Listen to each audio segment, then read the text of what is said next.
New tonight are detained Alaska migrants now being housed at Guantanamo Bay. The ACLU says it's likely days after they file a lawsuit. Tonight, the administration responds. Plus, flu cases on the rise in Alaska. By health experts say it could be the start of problems heading into the summer.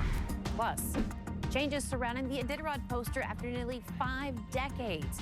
Why the creator says this year is likely one and done. You're watching Alaska's news source. Tonight, days after the Trump administration is sued over their immigration enforcement plan. ACLU of Alaska leaders tell Alaska's news source investigates it's, quote, likely that some Alaska immigrant detainees are being held at Guantanamo Bay, Cuba detention site. The administration continues to say they are targeting getting large numbers of criminals out of the country and that more than 8,000 arrests have happened since the president's inauguration. Our investigative reporter, Johnson Kuhn, updates us on what he's learned. Yeah, Rebecca, in the weeks since the FBI Anchorage released pictures of the Alaska immigrant detainees, we still have not learned their names or any other information. As ACLU of Alaska leaders tell me, those men could now be held in Cuba without legal representation. The Trump administration maintains that's simply not the case. We have not received any direct reports of people who have been sent to Guantanamo Bay as it relates to this lawsuit and Alaskans being sent. However, the fact that we do not have a detention center here makes it likely that that could be a place where people are sent. But the ACLU of Alaska's Megan Barker thinks weeks after the FBI Anchorage released these pictures, that's where these men could be.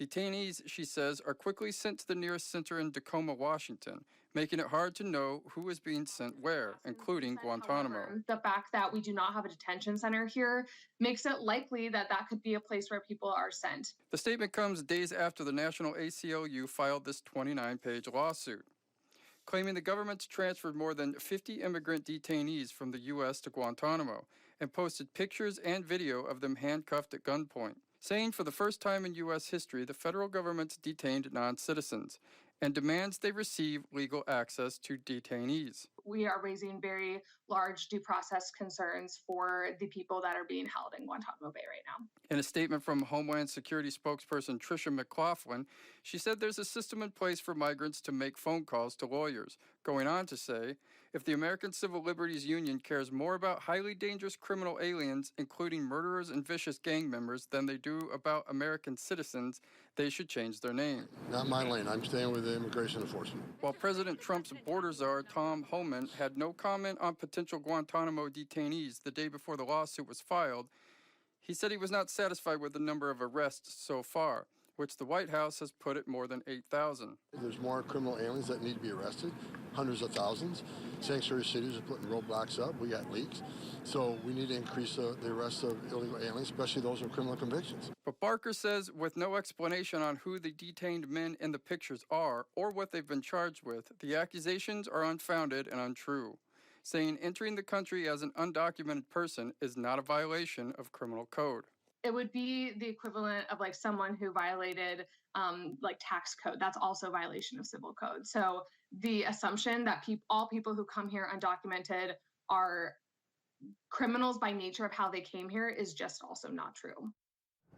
As this lawsuit plays out, the ACLU of Alaska continues to provide access to attorneys for free legal advice through Know Your Rights informational sessions. That comes as the administration says their immigration enforcement effort will continue. President Trump has said Guantanamo could hold as many as 30,000 people. Defense Secretary Pete Hegseth has called it a, quote, perfect place to house migrants. Johnson Kuhn, Alaska's news source. Flu cases in the state are growing rapidly as other viruses decrease. Georgina Fernandez breaks down the numbers.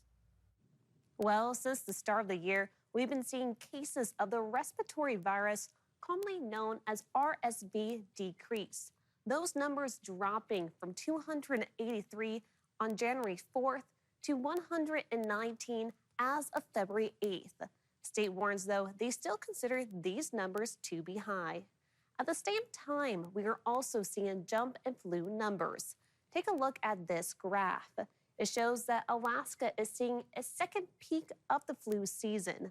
And the state warns as we inch closer to tourism season, the state could be exposed to more germs. So the communities, especially those communities that are heavily trafficked by the tourist industry and tourists coming in, could be at increased risk for a wide range of vaccine preventable diseases. Not only influenza, RSV, and COVID, but also diseases like measles. The state says there is a concern that measles could come to Alaska. Right now, the U.S. is seeing a measles outbreak in western Texas and New Mexico, with Alaska already seeing a case last month after a man flew to Alaska from Seattle. Vaccines for both the measles, RSV, and the flu are available. You can find more details on our website. Georgina Fernandez, Alaska's news source. It's a cold Valentine's Day, but there's a place that you could get a little exercise while having a date or just going out for a little bit of fun. Chief Meteorologist Melissa Fry joins us live at Westchester Lagoon with the forecast. Yeah, hey, Rebecca, happy Valentine's Day to you. And this is so fun. So this is the Anchorage Park and Rec Sweetheart Skate. It runs all the way until 9 o'clock tonight. A free event, of course, put on here by the Park and Rec team. And look how fun this is. Tons of people down here enjoying the great ice conditions. We have music and a DJ. They have multiple burn barrels set up. They have s'mores and hot chocolate for free. There are some food trucks here, and yeah, a lot of fun, even a photo booth. So great opportunity to get down here, enjoy the ice conditions and the slightly warmer temperatures. Temperatures have now warmed back into the mid-20s. This is one of the warmest days that we have seen so far this week. A few snow flurries still coming down here in Anchorage. We do have heavier snow north in the western Susitna Valley. Also seeing much heavier snow as you head across Prince William Sound from Whittier into the Valdez area. And we still have those watches and warnings, advisories in place as you head up through Thompson Pass and down closer to Yakutat. That's where the heavy snow is. But overnight tonight, we'll see those temperatures holding in the mid to upper teens, so not quite as chilly overnight tonight. And through the day tomorrow, a little bit of broken cloud cover. We will see high temperatures back into the mid to upper 20s. Then we'll see another chance for a little light snow pushing back in here again on Sunday as well. Until then, again, holding on to calm conditions across the interior and as you head down into southeast as well. Sunny in Bethel, high temperatures there just in the single digits. And back out here live again, it's starting to get a little cooler now that the sun has set, but I think I might have to go warm up near one of those burn barrels, Rebecca. I love the hearts back there and the little flamingos, super cute.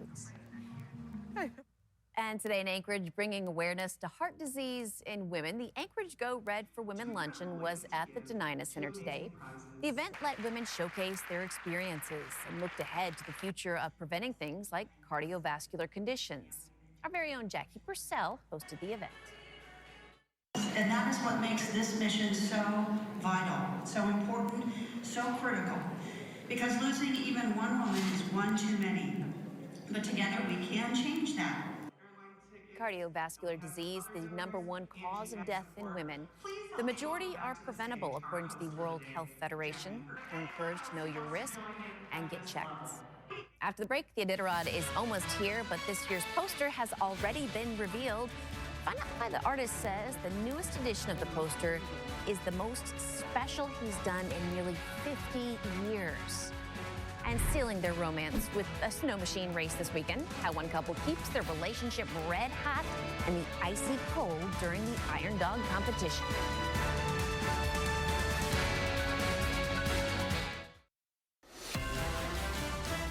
You're watching Alaska's news source. It's almost Iditarod time. A new Iditarod poster is out. Eric Soul talked with the artist about why this year's poster is so special. This image here, the face, was in the very first poster. Alaskan artist John Van Zyl ran the Iditarod twice in the 1970s, and it inspired him. And then, of course, these are some of my favorite dogs. This painting is the 2025 Iditarod poster. The 49th year Van Zyl has created one. It's Pikaki. She was probably the best leader I've ever had. It's also his last year painting the poster. My first race was in '76. And when I came back from the race, I did 20 paintings about my experiences. And then the next year, I started the Iditarod posters to give money to Iditarod because they were broke. When Van Zyl created the first poster, his favorite, by the way, he had no idea it would become a 49-year-long series. It just never crossed my mind. An amazing feat. And a typical, artist probably have a 25, 35-year career. Van Zyl would like to point out that he paints more than dogs. He will tell me that painting the Iditarod has been a small part of his artistic life, but actually to have that many years in continuing is really phenomenal. His artwork has certainly left its mark on the race. Yeah, I hope so. He's not giving up painting. He and his wife, Jana, are focusing on supporting different areas of the Iditarod. We're still doing a lot of things with the Iditarod Historic Trail people, the national group. We're doing a lot with the Junior Iditarod. We're doing a lot with the Teachers on the Trail. Van Zyl wanted his last poster to be special. And this is the biggest original for the posters I've ever done. Right down to the name of it, Embers. Embers, as most of you guys know, is the end of a fire. So this is the end of a fire. It's just a monumental piece of artwork. And if you're curious about the price for the original painting of John Van Zyl's 49th Iditarod poster, the Georgia Blue Gallery has it listed at $49,000. Eric Soule, Alaska's news source. John Van Zyl will be at the Georgia Blue Gallery on the last Friday of this month, signing his 49th Iditarod poster. Thanks for listening. Click subscribe so you can get the latest podcast from Alaska's news source automatically. And stay up to date with breaking news and in-depth reporting available for free 24/7 with the Alaska's news source app.